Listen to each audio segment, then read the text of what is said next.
Boy, I can't wait to ad block yet another eternal pop-up from Twitch. Did you know that subscriber streaming is now available for qualifying creators? What they don't tell you is that I'm not a qualifying creator. And if I go there, they will tell me again that I'm not a qualifying creator. In fact, they'll probably tell me that I have a ban or something on my account, whatever the infringement is called.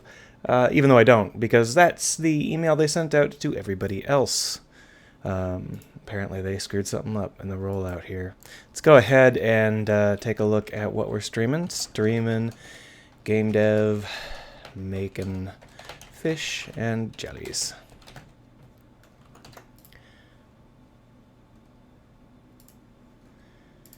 And then just say it again over here. Extremely fun. So, I went ahead and did a little bit of work off camera, and I have gone ahead. I think that the last time I streamed, we actually didn't have a human diver. I think we were still running with Cylinder Diver. Maybe not. I can't remember. Either way, I've got myself a human diver. Oh no, I remember. We did have the human diver, but the animation sucked. I've been working on getting things to try and feel a little bit right. I found a couple of major problems with some of the assets and shaders I was using, so recently I've been focusing mostly on shader work. I also got occasionally hiccups, and I'm not sure what the performance hiccup is, but that's something I can investigate later. None of the things I'm actually doing are causing it. It's probably something incidental that I screwed up. But let's go ahead and make some fish. So obviously, if I want a school of fish, I'm not going to make every single fish its own game object. I'm also not going to create a skeleton rig for the fish, because I want to do thousands of them at a time. So what we'll probably do is use the new Unity jobs system. But since I don't know how to do that and I don't feel like learning on camera, we'll start with something we can do, because I can always port it over later. We're going to make them particles. So in order to make them particles, we're going to need to create a particle system and create a mesh and all that stuff. But it'll look exactly the same if we just do it solo first. So that's what we're going to start with. We're going to create a fish here. Create a cube. This cube is our fish. Just move it. Now the intention here is that this is going to be a fairly small fish. It's not going to be so big in comparison to our human, but you know, we haven't changed it over to the correct mesh yet. We're not going to be using any colliders, and our mesh is not going to be a cube. It's going to be a fish. Now I believe that we actually have some fish geo mesh. I'm just not sure what it actually looks like. It looks pretty decent. It's very basic, but that's fine. This is just a fish I inherited from somewhere. I own the rights to use it, but it's not a fish that we're going to end up keeping. It's just a stand-in for right now. We're going to go over into material. We got diver, FX, terrain. We're going to need to add a new directory for life or fauna. We're going to need a new material, but we're also going to need a new shader. So we're going to hop on down to the shader section and create ourselves a new surface shader. There we are. And it's going to think about it for like 15 seconds. There we go. We're actually going to go ahead and close this window that you can't see down, because we want to rename this file, and if we rename it while we're editing it, it makes us very dumb. Call this Swimmy Fishy. There we go. We can go ahead and open that up in the editor. And this time you'll be able to see it because I'll drag it onto the screen. Hooray! Swimmy Fishy. Or Fishy Swimmy. Whatever. So the big thing we're going to have to do is set up an ordinary texture with a ripple. So we'll set up the ordinary stuff first. We'll go ahead and stick on a texture sample. Here it is. That's going to give us our albedo. We're not going to use any transparency here. It's completely an opaque material, which means we could use the alpha for something else, but we won't. Not yet. We could also have a normal map, so we're going to go ahead and... is normal map a separate... I think it's just a texture sample with the normal map flag set.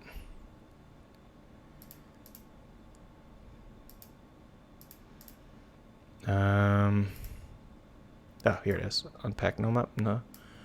I actually don't remember whether there's a separate normal map sample. I guess not. Well, I'm not sure. We'll go ahead and name it. So we're going to call this normal map. I'm pretty sure that there is a way to set that as... Maybe we have to have the texture object that feeds into it.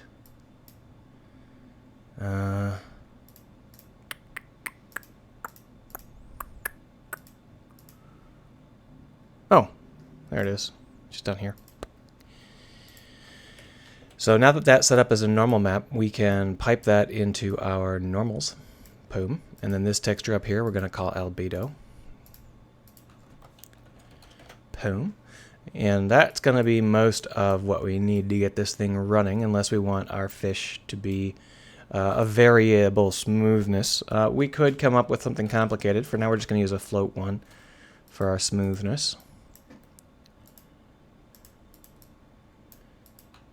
Smoothness. Stoop. I'll give that a max of 2, and then we'll give it a default value of 0.4, just because. We've got a lot of other features that we can add in later. I'm not in a big hurry. We may end up adding in some transmission because we do have some bright lights, and it would be nice for those to really have some fun stuff happening. But let's get right to the offsets. We're going to be using these vertex offsets, and basically the way we're going to do that is we're going to use a function. So there's a function set in here, and you can see that we've got a bunch of options. This is the waving vertex. This is the one we're actually going to be using. The only question is whether or not it saved a change I made to it. And it did. Okay, so the problem is that I changed this so that instead of waving in local X, it was waving in local Y. So I actually edited it thinking that I would only be editing an instance, but instead I edited the whole thing. So what we've got to do is we've got to duplicate it and change it. So not sure how to duplicate it.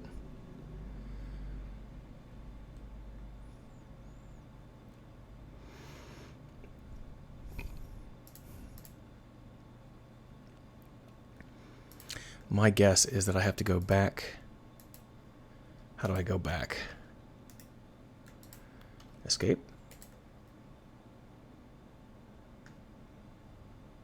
How do I go back?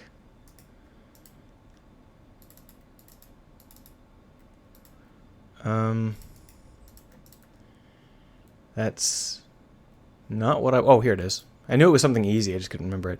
So what we're going to do is we're going to go down into the waving function, and we're going to create some duplications of it, because that's obviously incorrect. We do not want to... how do I create another...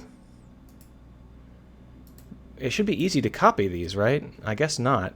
So let's go ahead and see if we can figure out how to copy it. So here is the waving vertex function here in the official shader set. We're going to copy that with Control-C. And we're going to try and drop it into our fauna section with Control-V. Doesn't work. Let's go ahead and go back. All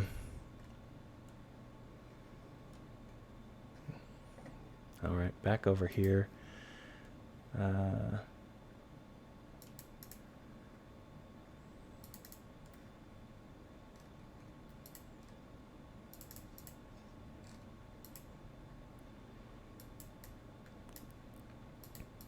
There's got to be an easy way to do this, and I'm just blanking on it.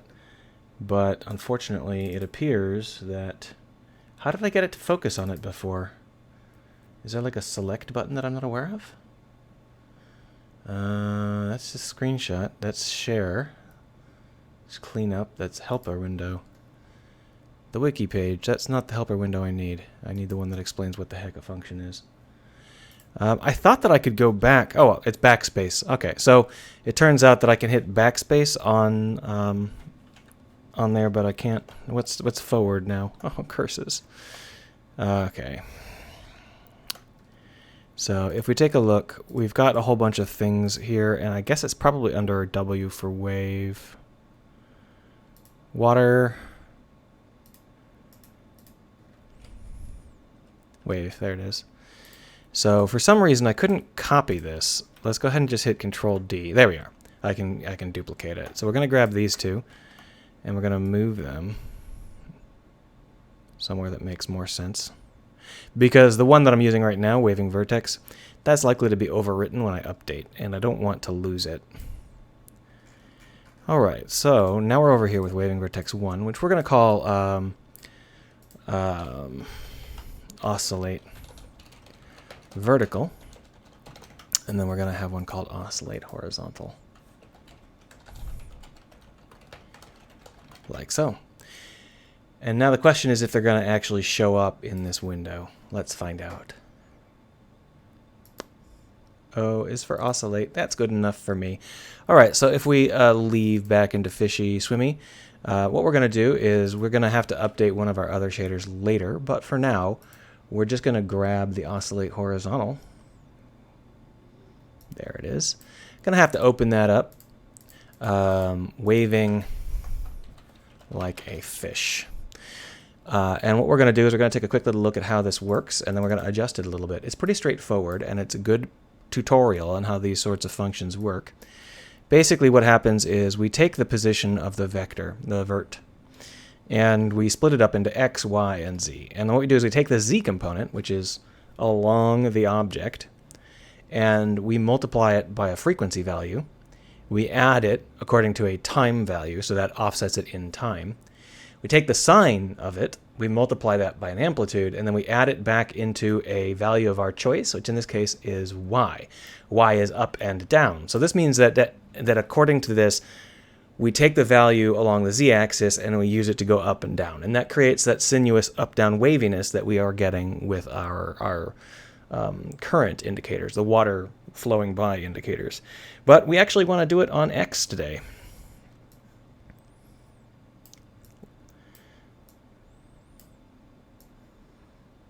No, that wasn't what I wanted. That was weird. There we are. So the Y value won't change. It's the fish never flexes up and down. It's not a mermaid. So instead it just flexes back and forth. And this will give us a nice ripple, right? Pretty simple stuff. So with that in mind, all we have to do is feed in the values that we want to feed in. So to do that, we're going to create some more duplicate, that's too high. Some more duplicate values here, a float and another float. And those are going to be the frequency and so on. So we'll call this frequency. I'll call this amplitude.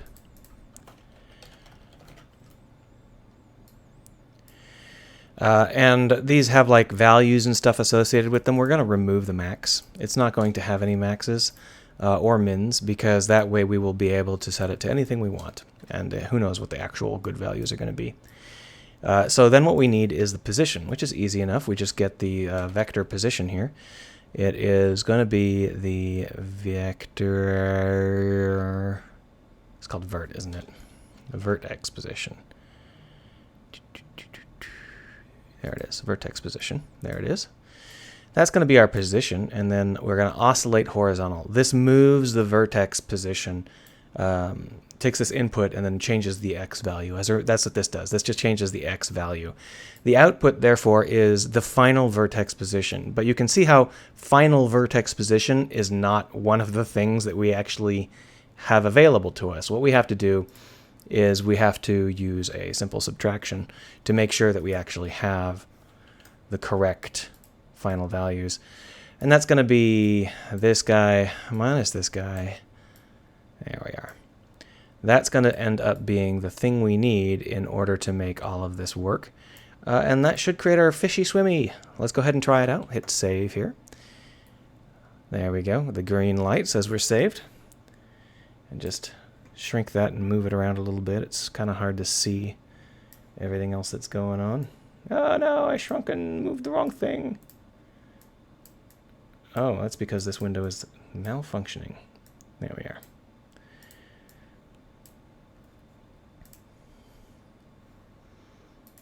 All right, so when we take that swimmy fishy section, we can create a material based on it, which I believe is a right-click function here. I can just hit create material, and it should create the fishy swimmy material for us, which has the correct shader already attached to it, and no textures or anything.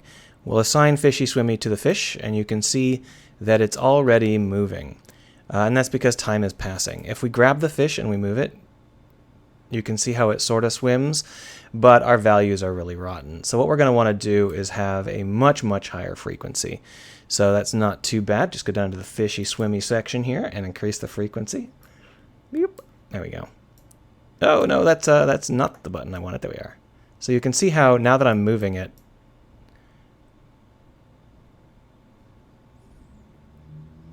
I think we actually want it to be a lower amplitude and yet higher frequency.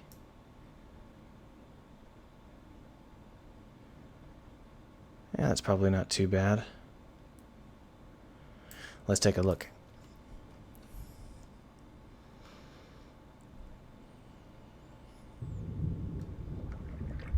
Oh, it's a very lazy fish. You can see how slowly it moves. I think we're going to have to add in another function because frequency... So frequency is how tight the sine wave is, and what we're actually looking for is how fast the sine wave goes by. Those are different values. So let's go over here, back into our fishy bit here. If we take a look, we multiply z by frequency, but we also need to multiply time. So this makes it go by faster or slower. To do that, we're going to need a new input. Can I just copy an input and paste it? Yeah, I can. Cool. So we're going to call this a speed.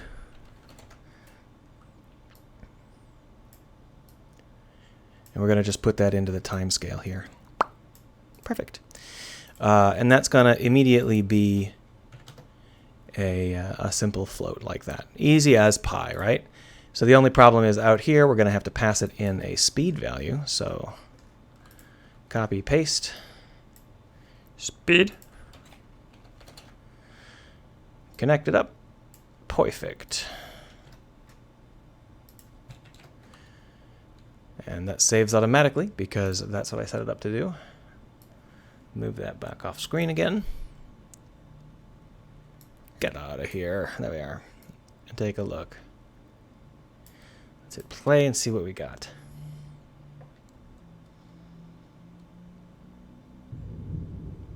So now if I change the speed, you can see how it gets faster the more I change it. Now when I actually am moving it, it does that frequency spaz out thing because it's multiplying the entire time that the game has been running by a larger value. But here you can see that by changing the speed, we can get it to behave differently. The only problem with this is that if I want to change the speed on the fly, it's going to freak out. And that's something I'm going to have to keep in mind. I'm probably going to need to come up with a way to do that later on. But since it's embedded inside of a function, I don't have to worry about tracking it down. It's pretty easy to find. So there you can see our setup where we can get our swimmy fishy. If we bring the amplitude down a little bit more to like 0.4, you get a nice, relaxed little swimmy bit, see? So if you're wondering why I needed to do that, the answer is simple. I can now create 1 billion of those, and they're basically free. So let's go ahead and create a texture, or use a texture so that I don't have to worry too much. We got a fish color and a fish bump. We'll just inherit those. There we go. So there is our fish. Looking good, Mr. Fish. All we really have to do now is create a particle effect with that fish as its particle. So we'll go ahead and do that. Just try and find ourselves a generic thing here. I've never understood, I've been using Unity for longer than most of the people at the company, and I've never understood how to select the root so that I don't create something inside of another thing. It seems like it should be easy, but it never actually seems to I guess I'll try it like that. So we're going to create a new particle effect. There we are.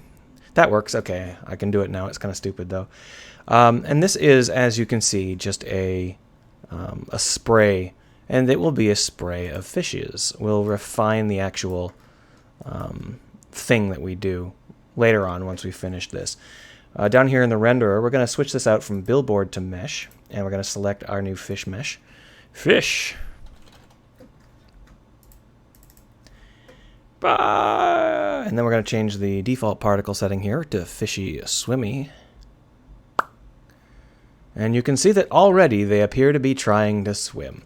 Only problem is that they are not aligned in anything resembling an actual direction. So we're going to go ahead and change this from view to world.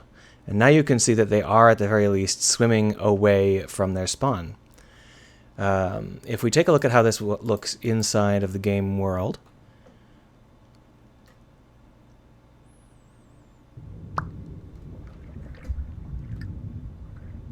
we got one Slowpoke, that's our original, and then we got a bunch of these guys. Now obviously they're not behaving in any meaningful way, but that is not too hard to change. Go ahead and give these a start lifetime of 60 rather than 5. I'll come down here into emission shape, and then we will set this up with a different shape. What we really want is for them to swim along a certain circuit. We're going to have to do that manually. We're not going to be able to set that up with the default particle system spawn and stuff. But first let's go ahead and try and get them to swim in a bolus. So if we take a look here, these guys go in every random direction they care to go, right? That's not correct. That's not what we want at all. We want them to swim around in a circle. I'm actually not 100% sure how to get them to swim in a circle, but I can get them to swim flat and sideways, which is part of the setup here. If we change the rotation of these, you can see what we're doing is we're actually changing the rotation of the circle. Now, if we change the rotation of the circle, it does not change the vertical orientation of the fish. I don't think that's what we want. So we're going to go ahead and change the rotation up here. We're going to give them a 3D start rotation, which is going to be 90, 180, and 90. Nope. 90. There we are. Now they are all swimming away from the circle. The problem is, how can we get them to swim around the circle? I actually don't know if that's possible. But what we can do is we can give them a rotation over lifetime, which we can make them move to be slowly swimming. That might be a little bit too much, but it's also not in the correct axis. 360. Oop, that's definitely not the right axis. 360. That's the right axis, but it's the wrong value. So now you can see that they're all turning... they're not all turning right. They're turning a random direction. I expected them all to turn the same way, but you can see how these are turning towards the camera on both sides. I don't think we're going to be able to do it. This is going to have to just be a makeshift. That's fine. Let's go ahead and do a makeshift. So what we'll do for the makeshift is we will simply make them fly in a straight line. It's no big deal. We can do it in a lot of different ways, but we'll go ahead and start with a simple cone with an angle of 0 and a radius of, say, 3. And then we will move it like so. Let's go ahead and line it up with the current. I happen to know that the current is over here-ish. And we'll make it look like the fish are swimming against the current, or with the current, right? That will be nice. So if we take a look, that's kind of fun, but let's see if we can make it a little bit more interesting. We're going to add in some noise. And you can see that creates some wobbly patterns. If we reduce the strength down to like 0.13, we get just a little bit of life. You see that? How they move just a little bit rather than feeling illegal, rather dumb, you know? Another thing we're going to want to do is this rate over time, we're going to want to add in some pulses. So let's go ahead and add in a pulse of 30 at cycle 0, and you can see how that creates that blast. So that's too many. We want like 10. And that'll create little clusters, but rather than random, we want burst spread. Now, the problem with burst spread is that it is not very well defined, and no one's actually sure how it works. It doesn't seem like that is what I want. It seems like that's something weird. I just want it to be random without feeling too random. Oh well. We're going to be replacing it in the long run anyway. So that's fine. We could reduce the arc. That would punch it up a little bit. But basically what we want is we just want some clustering. Another way we could create clustering is we could use sub-emitters, and we could have fish chunk. So these would emit fish chunks that would be invisible, and then the sub-emitters would emit like 6 or 7 fish. But let's go ahead and punch this up.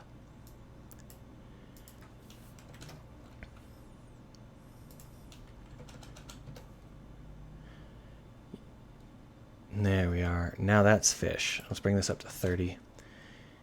And that should do. So if we just bring up this interval to 1, it should create a less focused burst. Didn't defocus it at all. Repeat the burst every n seconds. Okay, I thought that was how long it would take to... How many times to repeat the burst. Oh, okay, I see what's going on here. That's fun. So, since we're looping, it doesn't really matter. So, let's go ahead and see how that looks. It looks like Twitch crashed. I'm actually not sure if anybody is seeing what I'm showing. Reloaded the page, and I guess it's okay. If you said anything and I didn't respond, I'd blame Twitch. So now we've got ourselves a shoal of fish. Let's go ahead and pull that into a little bit closer alignment with our current here. So this is our current. And you can see that it's shaped like that. And then this is our fish. So we're going to drop our fish into our current for now. Boom, boom, boom. We'll call that fish. Fish. Hit play.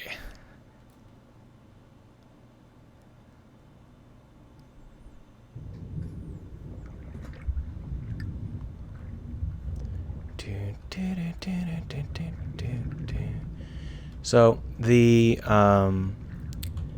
some of these values are a little bit wrong. Let's go ahead and fix up some of these things. The big thing we want to fix up is actually the camera. Camera gimbal. We've got this really aggressive depth of field that we're going to need to get rid of because not get rid of it, but reduce it because it's just too much. So we're going to change the focal distance to like 3.8. If we take a look at the game, unfortunately the camera right now is not in a very good position, but we can actually adjust this while in play mode. And it should stay adjusted, I think. I don't remember. But the basic idea here is we want to be able to pick out these fish. So you can see how they're kind of pretty blurry. So if we were to just grab this focus distance aperture, if we grab the aperture and change the aperture, they might just be blurry fish.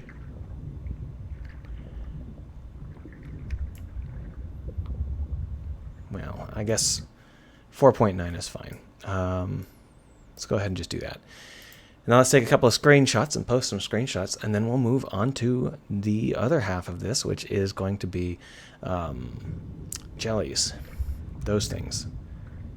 Problem with these as they are is that they are just particle effects that fade in and out of existence, and they're not like actual objects. So if I sort of go around them, you can see how they kind of just magically turn.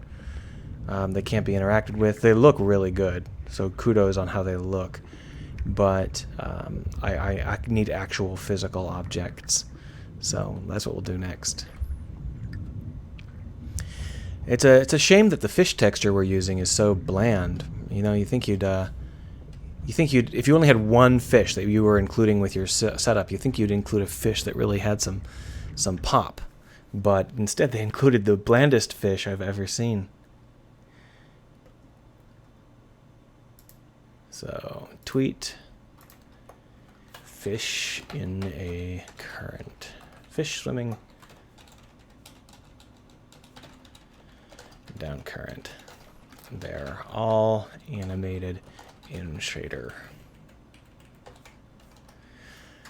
Alright, so let's go ahead and join up with our fishy buddies. Just swim straight into the current and fight it. Oh no!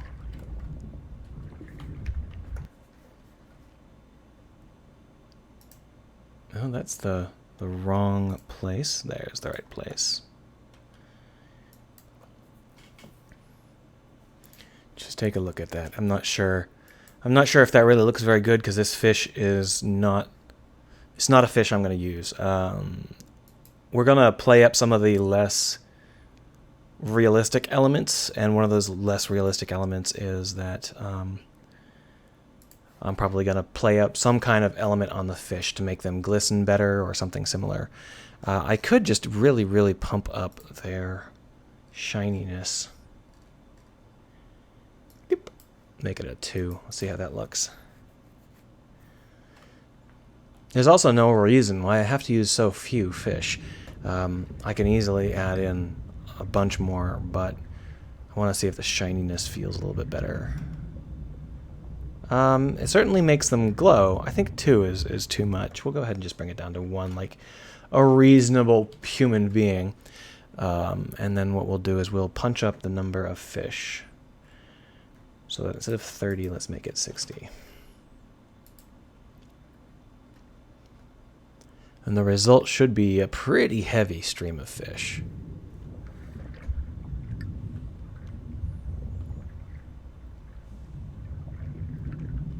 Fishes come in a pan. They were put there by a chef.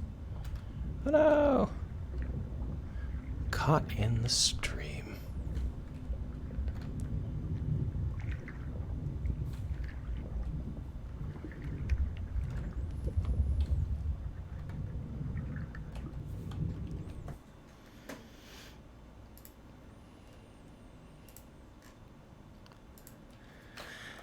Placeholder fish particles.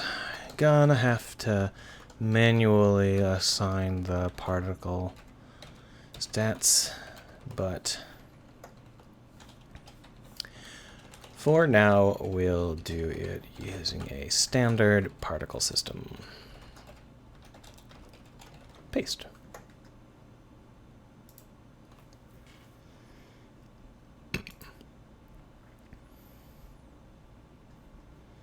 Exciting. All right, so next is we're going to create some jellyfish. That's going to require us to do some modeling. So let's go down into our meshes and get some modeling done. We don't have any sea life section here, so we're going to just pop one of these open and save it as sea life. Give me a second, Phoenix Wright. I got to set this up. Sea life. All right, bring you back. Fun stuff. So we're going to just delete all this crap, except the light. We like the light. Boom. So we're going to just stick in a cube and stick it over there, specifically so that we don't run into problems with the mesh becoming the Blender file. That's fine. We'll just deal with that later. Create a UV sphere. We're going to reduce it down to, say, 12 and 6, 8.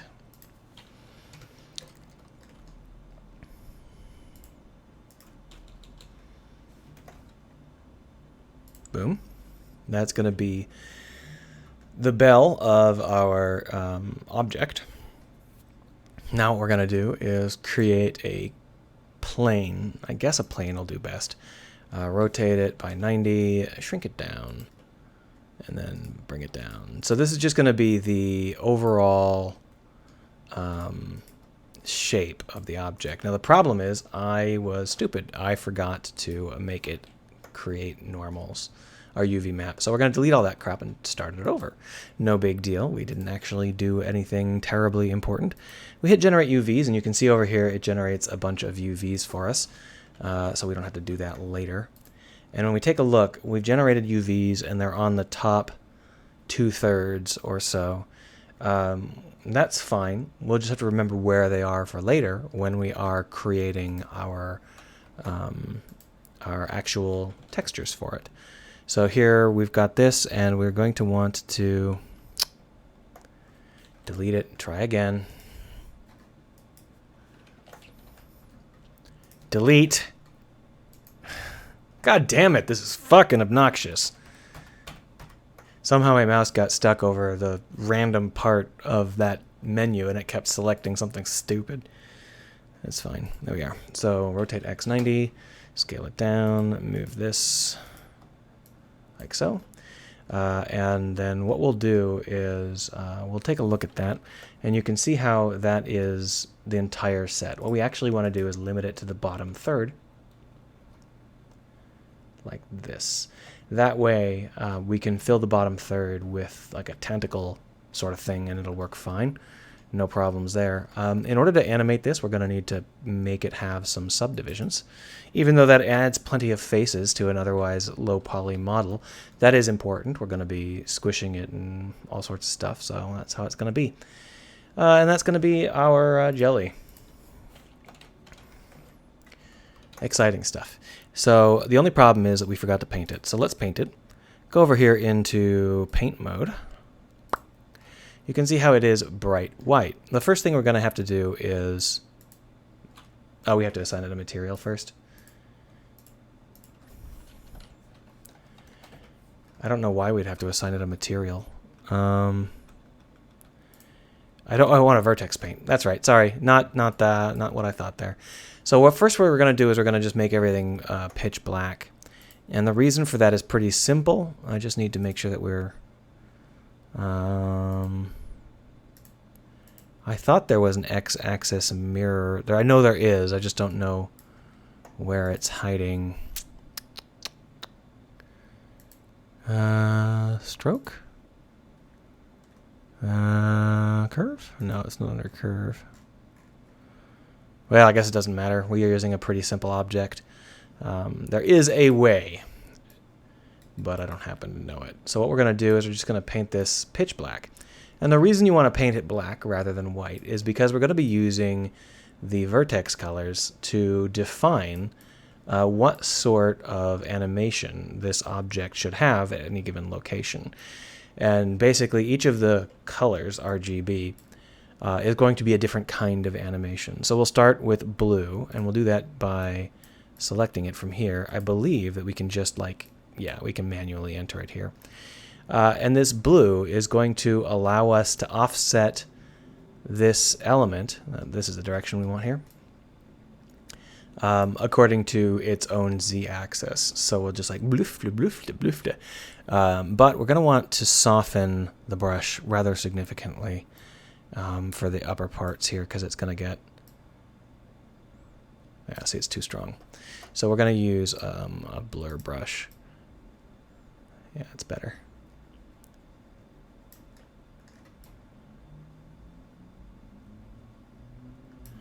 All right, and then we'll go back to, not darken, just draw. Paint this edge, clickety-click. We can always adjust it later, it's pretty straightforward, but now we need to go for red. And red is going to be along the edge here. But the key is we don't want to accidentally get any on the portion below. We do want to set this up as being smoothed. Poof. Mifaz says, why not Blender 2.8?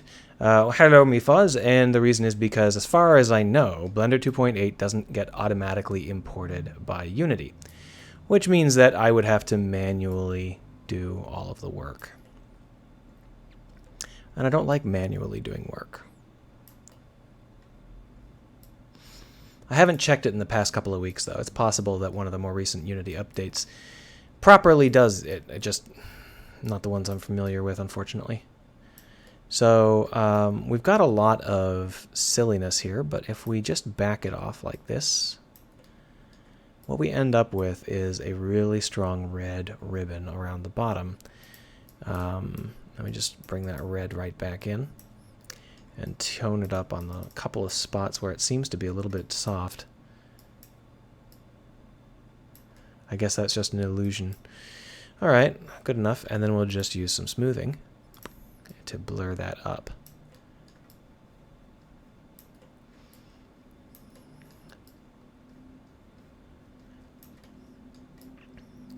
The key to understanding Blender smoothing is to understand that it does not affect the color of the cells that it's not touching, the verts that it's not touching.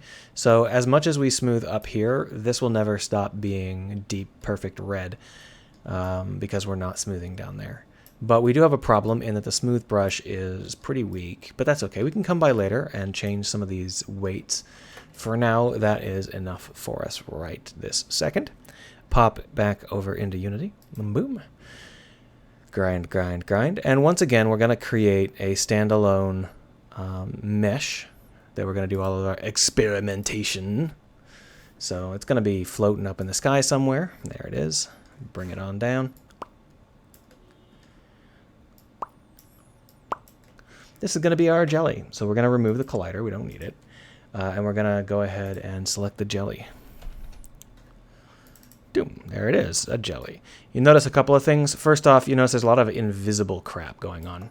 And second thing you notice, it's huge, but that's fine. Both of those are going to be resolved later on. We don't need to worry about them at the second. We are going to have to create a new material, our jelly material, which is going to require some new functions. Previously, we duplicated a couple of functions, but we need to duplicate another one because we're going to need to create the jelly pulse. So to do that, we're going to go up into the fauna area, duplicate this, and call this oscillate vert color. There we are. That's going to be important to us in a second. And then, of course, we're going to want to take a new amplify surface shader, which we're going to call... close it down out of there. We don't need that yet. I'm going to call this Wiggly Jelly. Pop that up. And then we're going to name it here, Wiggly Jelly. Exciting, right?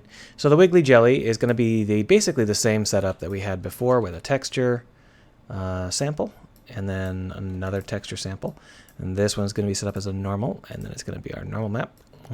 And then we're going to call this a normal. No, that's Normala. And then this is going to be albedo. There we are, no problems. The difference is that we are not going to be doing a solid shader. We're actually going to be using a transparent shader. So we're going to want to change a lot of these values to be transparent. The thing that we have to keep in mind with our transparent setup is where we're going to be getting some of our values from. We're going to have to turn off all cull modes if we want to see both sides of the tentacles. But the problem is, if we do this, we're going to have to turn off lighting. And if I turn off lighting, then the jellies aren't going to get lit. But here's the thing. I don't think I want them to be lit. I think I want them to be unlit. So that's what we're going to do. So we're going to find the light model, unlit. We could also do custom lighting, which we'll be doing for the coral later on. But for now, we're just going to go ahead with this. And so we got an albedo here, and just the opacity comes from the alpha. And I guess we don't need a normal map. So the reason is these jellies are notoriously thin and ephemeral. While they are going to be lit, sort of, we're just going to go ahead and make them lit by the ambient light of the scene. As in, we're going to choose an albedo value that makes sense for them. And to allow that, we're going to go ahead and add in a tint color. Our tint color is going to start off as kind of this pale blue. Put in a multiple. Shtaboom. Shtaboom. And then make that our emission. Notice that the alpha here is not going down to our opacity. This core alpha determines our opacity. The additional color does not determine our opacity, but it does determine some of the brightness of our emission, maybe. I'm not sure how that works. It might not work like that. Anyway, we need to do the vertex offsets. So to do the vertex off, why are there vertex normals? Well, whatever. To do the vertex offsets, we're going to need to use that new function that we just created and make it actually do something. So here's oscillate by vert color. Boom. In order for us to actually oscillate by vert color, we're going to need a couple of things, like, for example, vert color. So let's grab that color. And I believe that we can make it an input, but I don't remember how. Is function input. So is there like a specific input? So there's like a function. Oh, I see. I choose it here. Boom. So this input is going to be the vertex color. And we'll make it have a default value of white. So now we've got a position and we've got a vertex color. And basically what we're going to do is we're going to do a couple different variants of these elements here. We're going to have to add in that speed again because it seems to be missing. So that's fine. Speed. Stoop. And we're going to have that have a default value of 2. Maybe I should make a function that gives us time so that I can, well, it doesn't matter. It's fine. It's fine. So basically there are a couple of things going on. Previously, we've been taking the z-axis and using that to modify either the y or the x. But in this case, we're going to be taking the y-axis. And the reason for that is because we're going to have the effect ripple downward.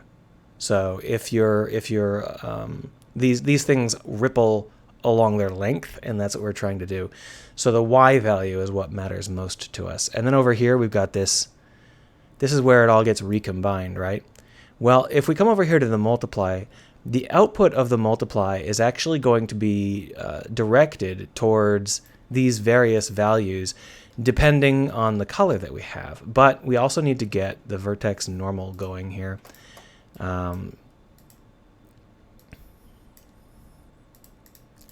Because we are offsetting based on the vertex normal. So basically what happens is this thing comes by with a vertex position, vertex normal. I guess we don't need to name it normal. We'll just name it normal here. And then the color.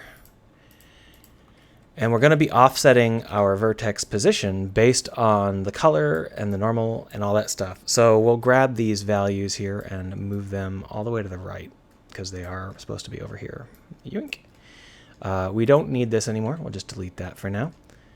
Move this straight across for now. So we currently have 2 colors that we use. We use red and we use blue.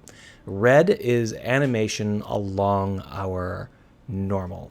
So if we have a red, then we're going to want to animate that way. So we're going to want to break this components set here. There we go. And we're going to use this red to lerp our normal. So there we go. So we take this red, that's going to be the alpha, and then we're going to lerp between 0 and our normal, like so. Yeah, perfect. And that's going to be added to our... What happened? Oh, that's fine. It's going to be added to our overall vert. So we just grab this base vert here. Boom. And bring this down.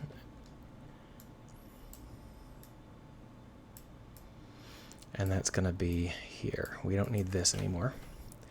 We might need it later, though. For now, we'll just do it like this, right? So you can see how it gets to be a little spaghetti-ish, pretty bad. Well, here's a trick. You can grab this, paste it, and then bring it over here. And you guess what? It is actually the same value. We don't have to draw the line from all the way over on the other side. As long as the inputs have the same name, they should be the same value. And to check that, we can go ahead and put in a 1 here. And then if we go over here and click it, oh, it's a 0. So I guess we're taking in 2 position inputs. That's no good. Never mind. I lied. We do have to pull it all the way across. What a pain. Okay. So we'll just bring it down here then.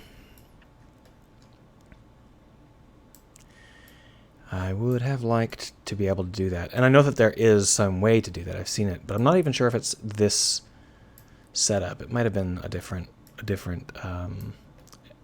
engine. So we get the normals and we lerp between 0 and the normals along the alpha here. The only problem with this is that we don't have an amplitude for the normal, except here it is.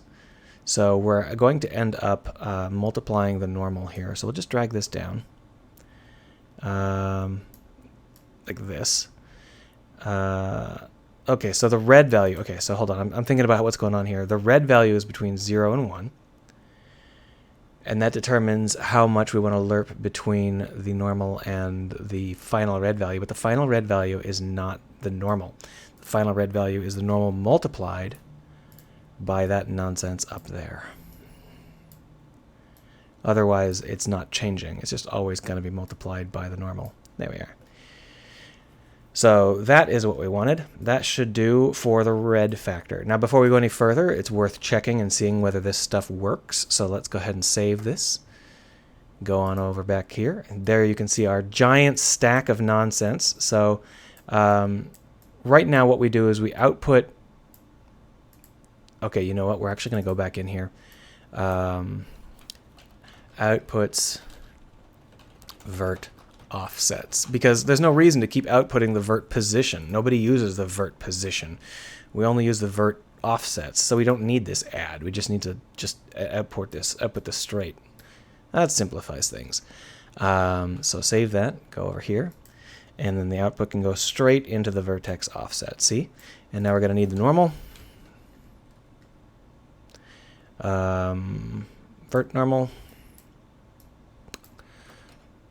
Vert, come on, vert position, vert color,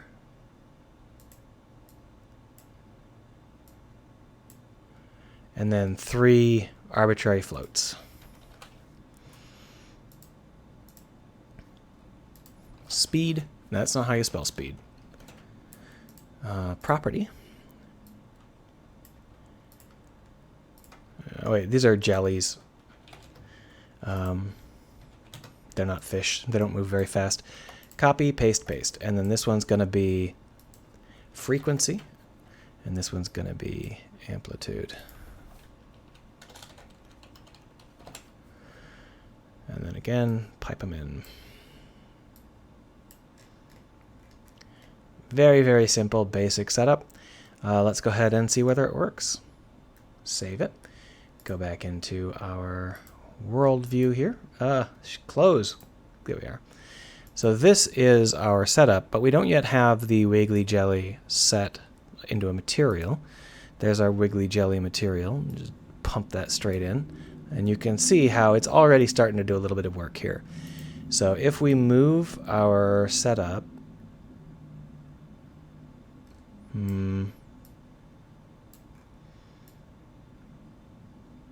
the bell should be moving, but it's kind of weird and squashed. That's a little odd. Let's go ahead and use some textures here.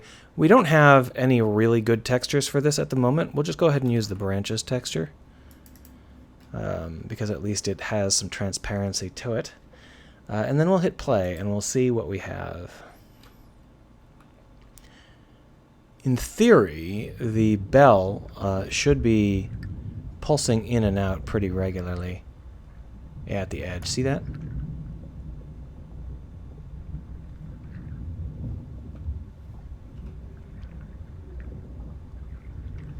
The rare and elusive breathing. So if we then take the speed and just bring it up to like 28, you can see how it pulses like it's got a heart. The only problem is that I'm not 100% sure. See, they're not constantly in motion, and that's the thing. What I actually want to do here is limit it to positive numbers. So let's go ahead and do that. Go back on into the shader editor and go into the oscillate by vert color. And then we're going to end up taking this lerp, this multiply. This multiply comes down. We're going to want to clamp. Wait, what? Didn't we change this? Did it not save? Maybe that explains some of why it looked so strange. That's fine. So we're going to want to offset by a clamped version. So we're going to clamp. Yoink. And it's going to be 0 and 1. And then we're going to be honest, clamping 0, 1 is a little bit of a cheat because it's not actually 0, 1, it's 0 amplitude. There we are. And that way we're only going to get the correct pulses. But what we actually want to do is pulse between 0 and 1 and then multiply it by -1 because we actually want to go in, not out. So for that we're going to just add another float value. It's going to be a constant, which we will call, we won't call it anything, and we'll just call it default value 1. Or no, default value -1, my bad. And we'll just multiply that in as well. Let's move some of this crap along so that we can see it. There we are. There we are. So there we got it. We got the setup where this is properly multiplying it by a value so that it will stop. It will shrink in, pull back out, and stop. It'll give us a little bit of a oomph, and that's what we're looking for. So let's pull that off to the side here. Hit play and see whether the pulsing seems a little bit more in line with what I want to see in my jellies. I can't even tell because it's going too fast. It's not pausing at all. You see how it's...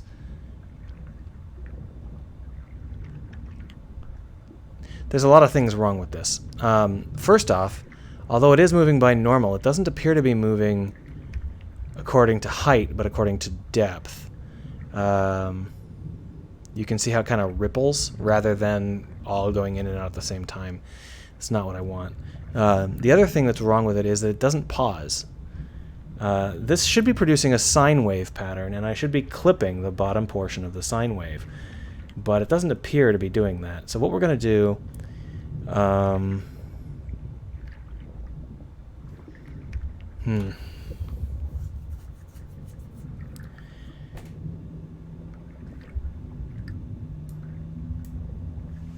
I actually have no idea why this is doing this. It should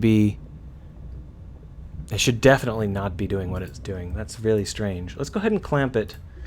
What's our clamp currently set to? 0.5. Let's go ahead and clamp it between 0.4 and 0.5. So if we save now...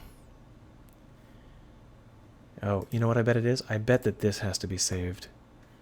Okay, that was the problem. So the problem was that we had saved the function, but we hadn't yet recompiled the shader. So now what we're going to end up getting is some little twitch.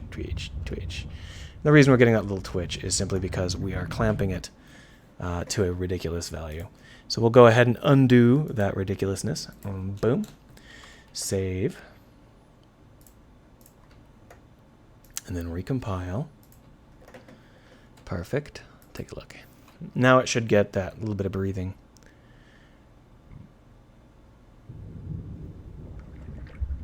Yeah, you can see how there's now a pause. I won't say that the timing is correct. We can adjust the timing later. But you can see how it kind of looks like a bivalve, how it's kind of pulsing along the z-axis here. My guess is that it is interpreting the position to be in local position rather than in world position. And because of that, what we've got is the y-axis being the y-axis here in Blender. So to fix that, all we have to do is, there's a lot of ways we could fix it, but the easiest way is probably to rotate by 90 and then apply rotation and save it. And that should rotate this, and it should also get it working. So there we are.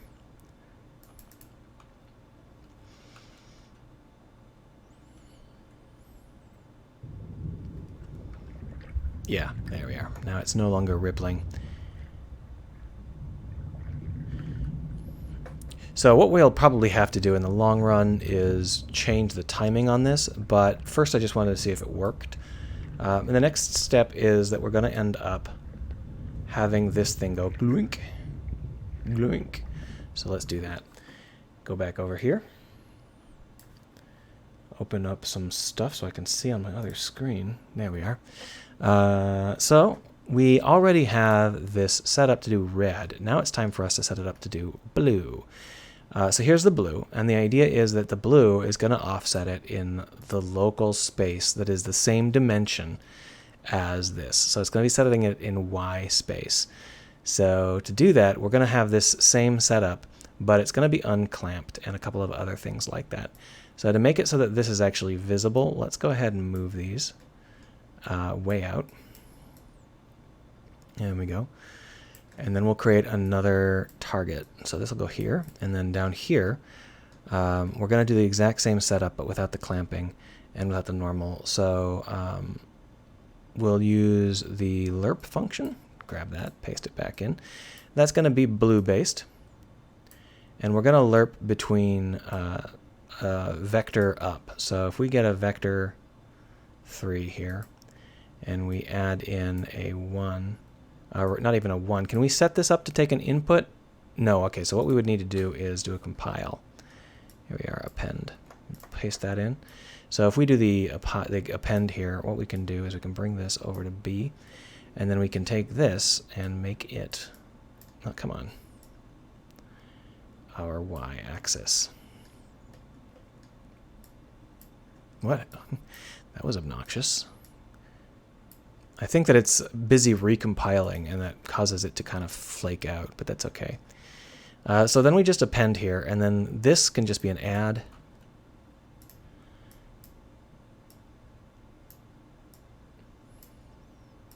There we are. We'll go ahead and save that. Now green will be used. What we'll use green for is arbitrary motion, just random motion. So let's take a look.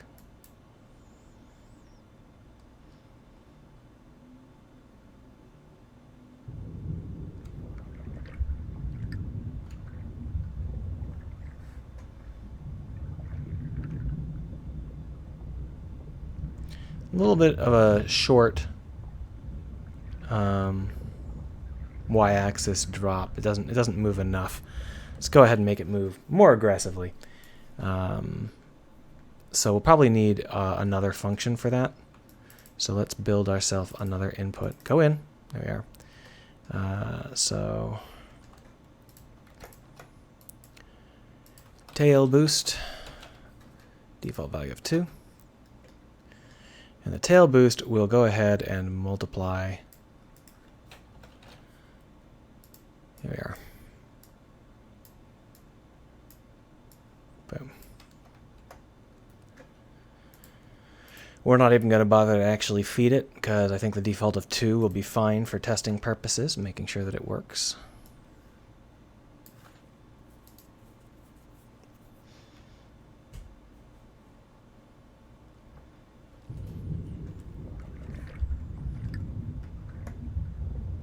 Yeah, it's definitely more significant, but it's backwards. So let's just flip it. We'll make the tail multiple -2. Do we already have a -1? We do. Just grab that and put it here. Okay, we'll copy it. I don't want to end up with a bunch of lines going random places. There we are. Oh, I better recompile the Wiggly Jelly as well. And hit play.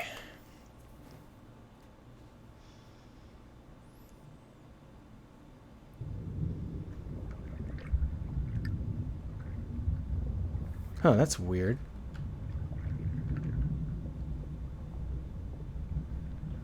It's pretty close to right, though. It looks very artificial at the moment, though. And a big part of the reason it looks artificial is because the clamp for the bell is really badly done. And another problem with it is that the bell itself is a little bit too unflexible. So we're going to go in here, back into this. We're going to paint it up some more. Got some more vertex painting going on here. We're going to just go ahead and do another layer entirely in red. So grab that red. Yeah, why isn't it painting? Oh, it's blur. I don't want it to be set to blur. Red. So we're going to try and make this 100% red. Now, obviously, we're catching some of the inside. We're going to fix that later. We could fix that now if we weren't such idiots. Then what we'll do is we will use a blur, but I think that we actually want one more layer of red. I don't want it to be set to 100, though, so what we'll do is we'll just drop it down to, like, that level, and then we'll paint it. Should paint. Is that really? Let's drop it a little further than that.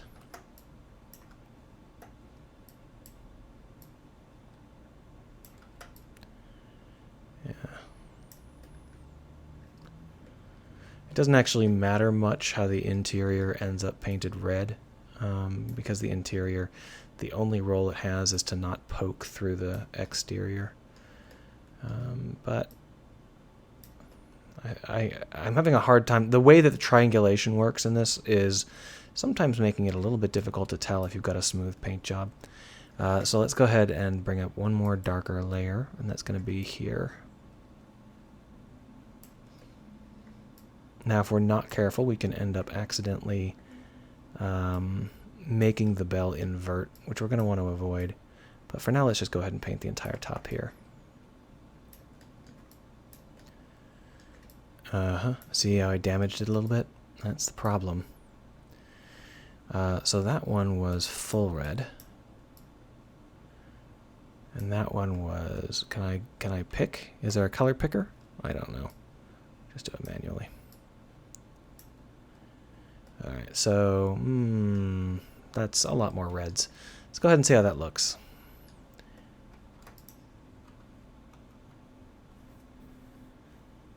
Oh, well, we certainly got some behavior I wasn't expecting. Let's take a look.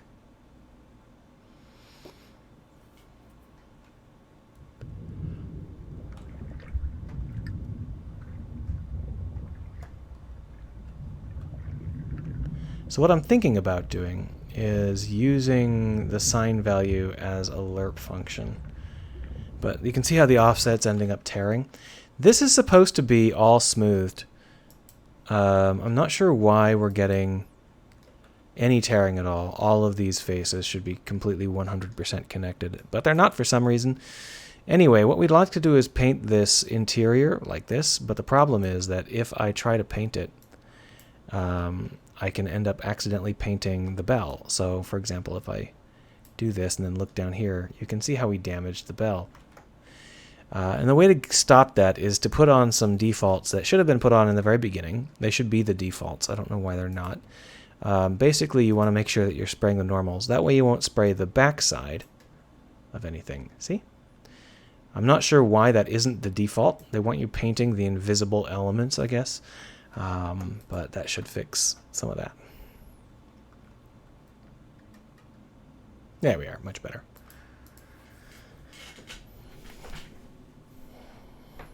Now, the great part about this is that I can model 1,000 of these and do whatever I need to do, but the downside of it is that I'm going to have to practice a bit to try and get the animation to feel right.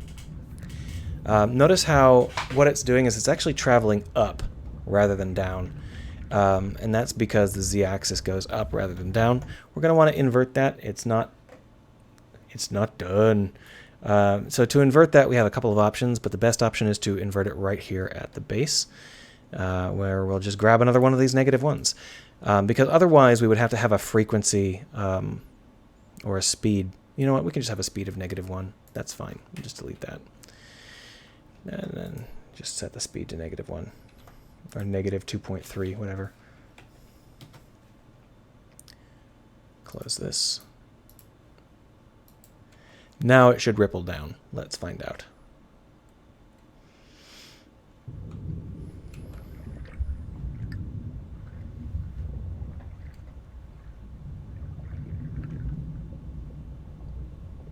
It ripples a little bit down. Let's go ahead and increase the frequency here. Okay, that's increasing it a little bit too much. There we are. It's very mechanical due to the low poly count, but you can see how now we've got something that feels a little bit more realistic. That is something I wouldn't be embarrassed to show off once I got the correct textures on it. See? Isn't that actually pretty nice? Now, in terms of the tail behaving correctly, tails don't generally just go straight down like that. We've got a lot of options for that. One of the options we've got is to just draw a crooked tail or even model in a crooked tail. It doesn't have to go straight down. Let's go ahead and just do that for starters. But another option is we could offset it on its own X and Z axis. So, not sure which of these is better. Let's go ahead and try the offset first, since it's more of the same. Except that we haven't... No, because we have to paint it anyway, right? Let's go ahead and see how it looks when we just do a simple manual bend.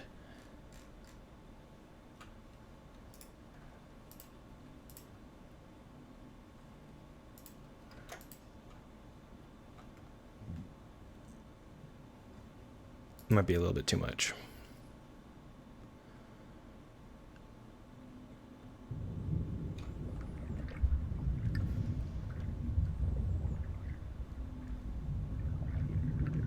Oh, actually, that looks pretty good, doesn't it? That ain't bad at all. All right, let's go ahead and tweak it a little. We only moved it on one axis, and it's not even a particularly good axis. So just move it again. Let's move it at a different point. We don't want them to be the same. There we are. Save.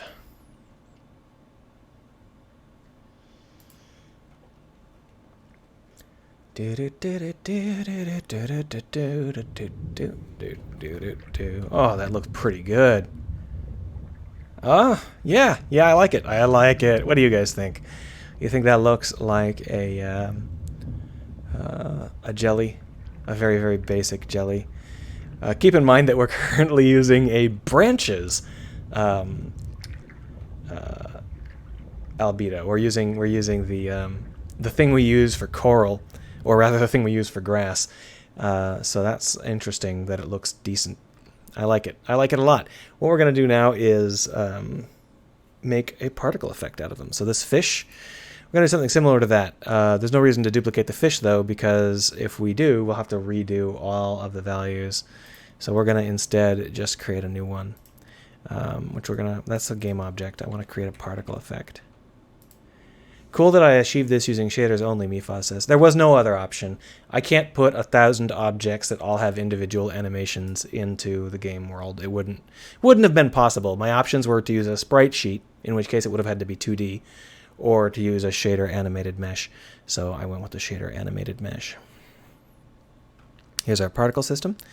Go ahead and move that outside of the quote-unquote cube. We're going to make the start speed 0. And let's get started with some of these values here. The shape is going to be in the shape of a box. Boom. A nice, big, fat box. For now. Going to give these things quite a start lifetime, like, say, a minute. And then down here in the renderer, we're going to want to change out the billboard for a mesh. The mesh for a jelly. Going to want to change it from view to world. You can see how they're all upside down. We'll fix that in a minute here. And the default material we're going to want to use is not the default material. It's going to be Wiggly Jelly. Oh, that's the trail material. My bad. There's no trail, so there's no reason to assign that. It doesn't matter. Okay, so that looks creepy. Let's go ahead and flip it. There we are. They're at least facing the right direction now. You can see how that is in world space. That's funny. You know, it must be world space computed locally. So you can see that this is obviously a little bit over the top. So let's bring down our speed to like negative 0.17, thereabouts. And this simulation speed, we can bring it down to 0.05. Tell it to pre-bake. We'll go ahead and add in some bigger spaces here. So 100 by 100. Nope, that can be 30 by 100. There we are. And we could do some things to try and make this fade in and out of existence properly rather than just popping in. But that would require passing a value from the particle system, the color of the particle system, over to the particles. I don't actually know how to do that. It's on my list of things to learn. If you know how to do it, let me know. For now, however, I think this is probably fine. Let's go ahead and take a look.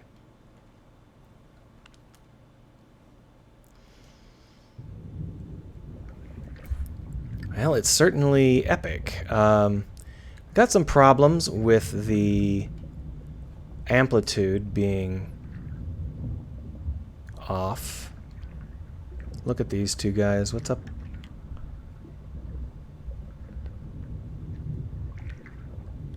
It looks like the amplitude is way too high. So that's fine. We'll just bring it down. There we are. 0.6 might be a little low.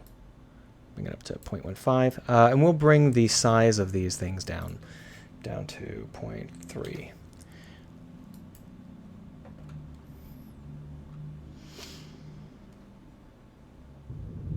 All right, well that's tiny, probably too tiny. But if I take a look, you can see how we still have the amplitude set way too high. The bells are inverting due to the amplitude that we've got them set to. It looks like it's approximately 3 times too high, so we'll go ahead and bring that down to 0.05 and see whether or not that helps.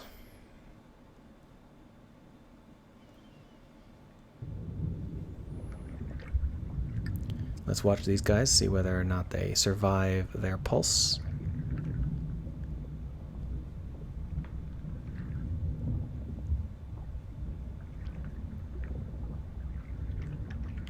They do. Hooray. That's about right.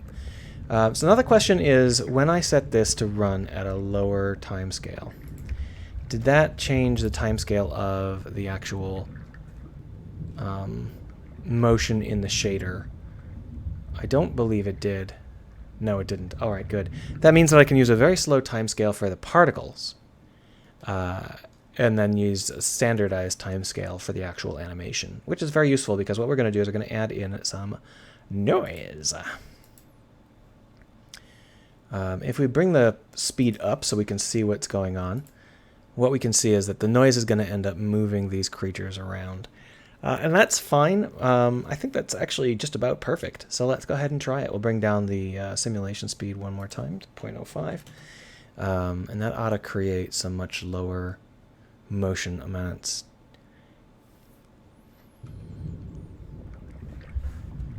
Wouldn't it be nice if we were squids? Looks tasty.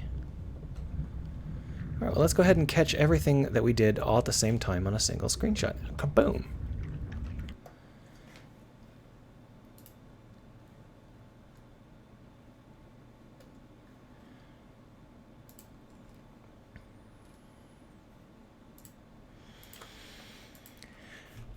I now have jellies and fish, and they're basically free. They use a shader for all the animations and are just simple particle systems. Let's go ahead and duplicate this particle system, and then what we'll do is for the second particle system, we'll bring the rate over time down to 1, and we'll bring the speed up to 0.7. Sorry, the size up to 0.7. That'll give us some larger entities. Yeah. So that way we can zoom up next to them and take a real close look.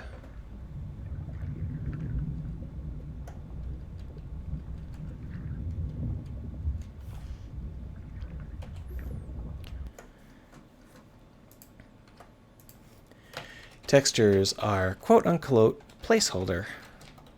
That is, they are actually shrub textures. There we go.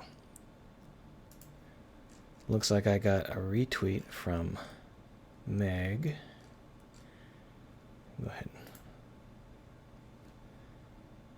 All right, so that is that. I think that that's pretty damn good progress for 1 hour of work. What do you folks think? You think that managing to create both fish and jellies in an hour is good? It certainly makes me feel like a god of the sea. My name is Triton. So one of the other things we can do, just for funsies, we can actually make these glow in the dark using bioluminescence. And the problem is that we don't have the shader set up to do that right now. But this value, the branches, you can see how it's... Let's go ahead and turn on alpha's transparency so we can see it. You can see how it's set up as a... I think I might be able to just open that. Yeah, there it is. It's set up here in this with a lot of background, and then there's some gray branches, and then there's some white branches. But there's no reason why we couldn't have this be a jelly. And the way we could do that is we could use red for the whiteness of the jelly, and then we could use some of the others for other values. But what we can do just to test and see how that would look is we can take that jelly material, boink, here it is, a wiggly jelly, If we open this up, we can change the transparency style to additive. Not sure how to do that. Custom blend modes. I guess we have to be custom. That's fine. So this is alpha blend, right? We can change it over to additive. Now the difference between alpha blend and additive is the difference between night and day in a very literal sense. It's additive, so now what will happen is these things will glow in the dark.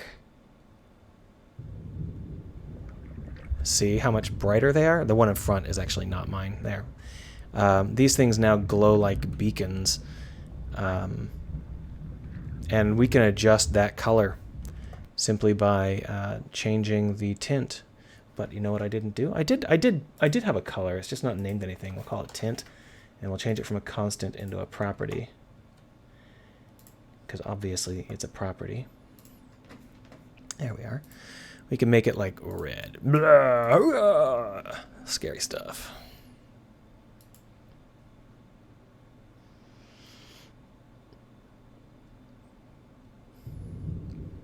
Terrifying.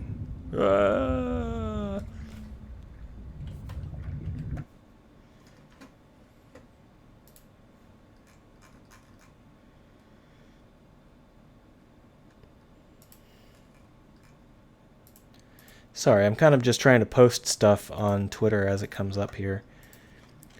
The blood. Jellies.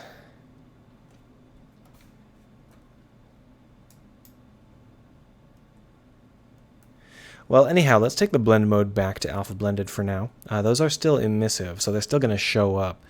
What we're going to want to do is allow that to happen. So transparent. Bring that back down to save. Refraction layer, that's fine. Get rid of it. And what we'll do is we will take this wiggly jelly and we'll take the color from being red down to being this kind of gray.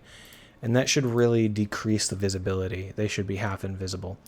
But in the end, what we're going to have to do is we're going to have to create some textures that are more suitable to jellies. And that's going to include a lot better wrangling. These jellies are almost invisible because they're almost the same color as the water. If I bring it up a little bit, now it's at least visible again. The problem is that this emission texture is sort of taking into account how much light is supposed to be hitting them. So what that means is that if your jellies are in the dark, you're going to have to use a different material, which is fine for us. That's nothing terrible here.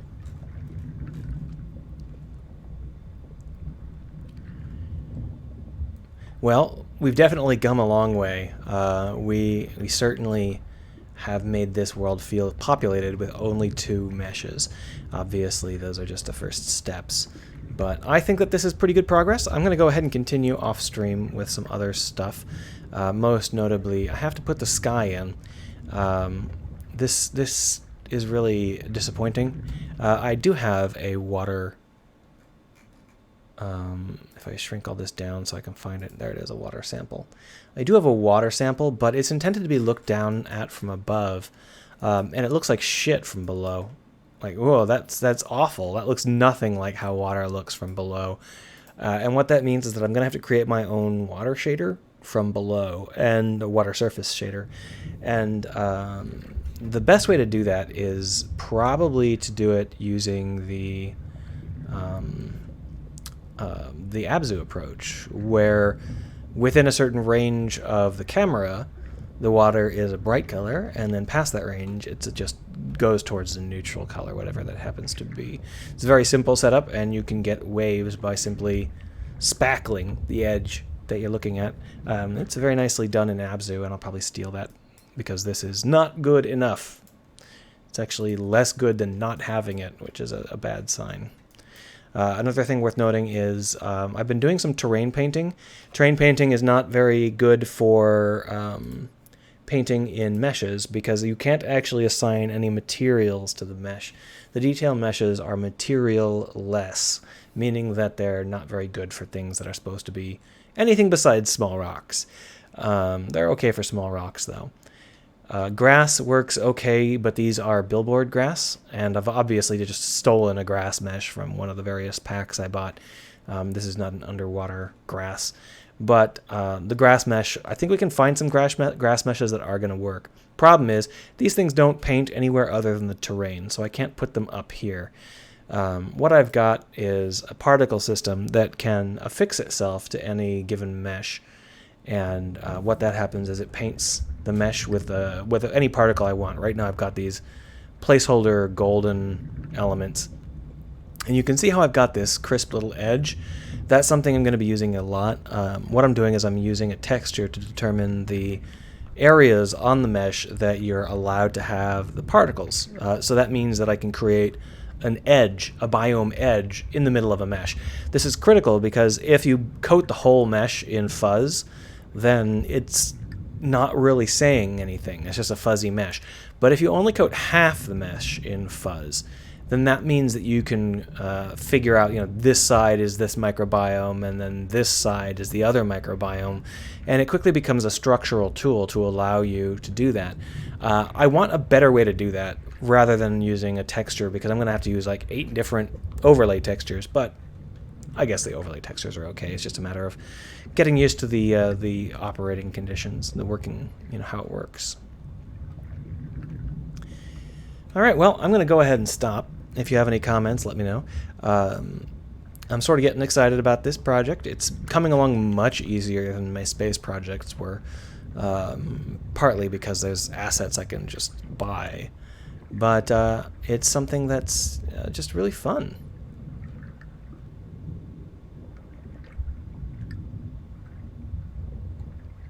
Have a good one. Where's the stop button?